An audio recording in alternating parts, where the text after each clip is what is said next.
This video will show you how to use the Instant Report in KaleidaCare Solution 7. Put in your password to log into the login page. You can see that the format is a little bit different. To find the clients, you go up to the individual, pulls down the drop-down menu, select Standard Forms, then Incident Report. To add a new Incident Report, you will click Add New. To search for the resident, make sure Clients is selected and begin typing the child's name. You can drag it or you can click it over into the spot. If you need to add another resident, simply type in another resident's name.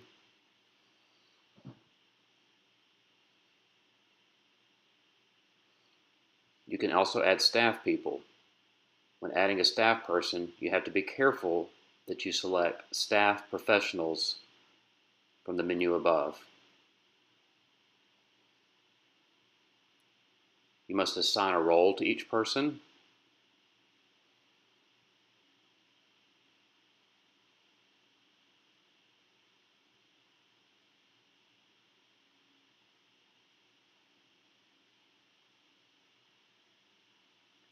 A start date, end date, start time, and end time. There are various ways you can do this. You can manually type in the date, or you can use these nice click buttons on the side to put in the date or the time. It will manually put in the end time. And you must select program. For us, it'll be Group Home. Note that anything with the R beside it is a required field. As before, you select the incident type and the place. And here we'll do an off-campus incident. You can put a detail in, such as Walmart. If there was a physical hold, you could add the time above. In the next section, you add incident details. This is a bit different than before. You have a lot of menus to the left. As you click on them, they give you options to check on the right. This situation, we check verbal symbolic aggression. So you'll put in details below as to what that actually means.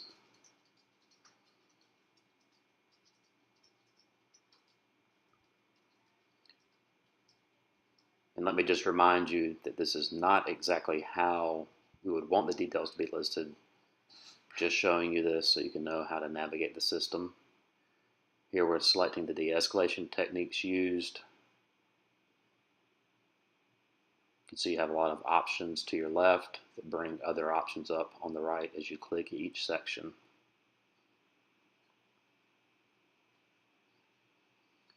This is our list of calm techniques that may be used. For this situation, we'll put directing part 1.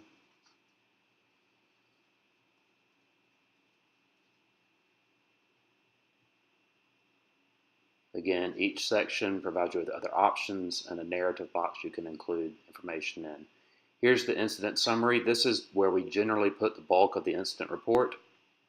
So this would be the section that you just put the details as to what exactly happened in the incident.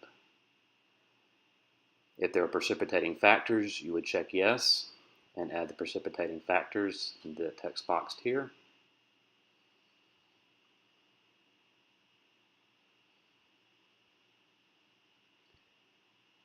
And if the report needs to be submitted to any particular individuals, you can list this here.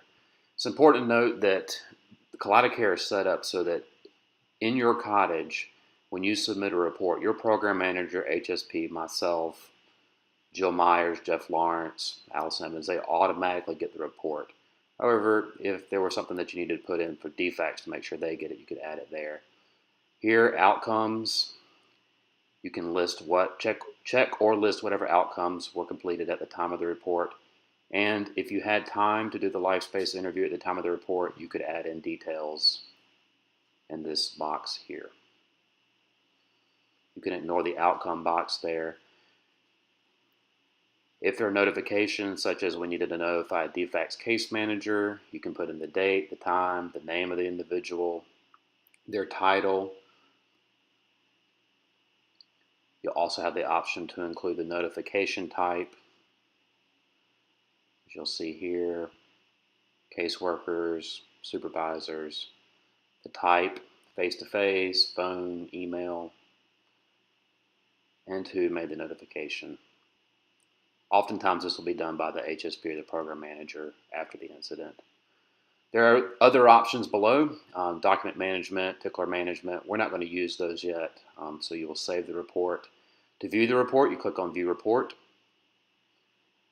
and as before, it'll pull up a document, and here's all the information that you input into the system.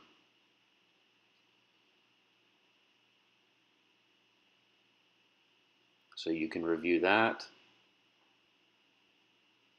and if you are satisfied, you can close it out, and it'll be done. If you need to make an edit, you can go back to previous record, and you're back into the report there again. You could add other kids, add more information. You would save it again once you're done doing that. And from that menu, you can go back to the home menu. You can also access recent actions on the little sidebar there, rather than having to go back to the top section.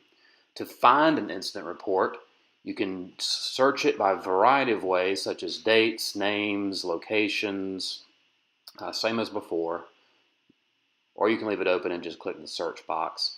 Any incident report that meets your criteria will appear there. Select the box and click the graph, and you will be able to view the report.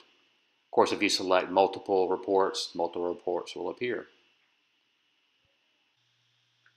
Okay, so that's a basic summary of how to do incident reports. If you need help, do not be afraid to ask. Call me, call your supervisor, and we will walk you through it. Thank you.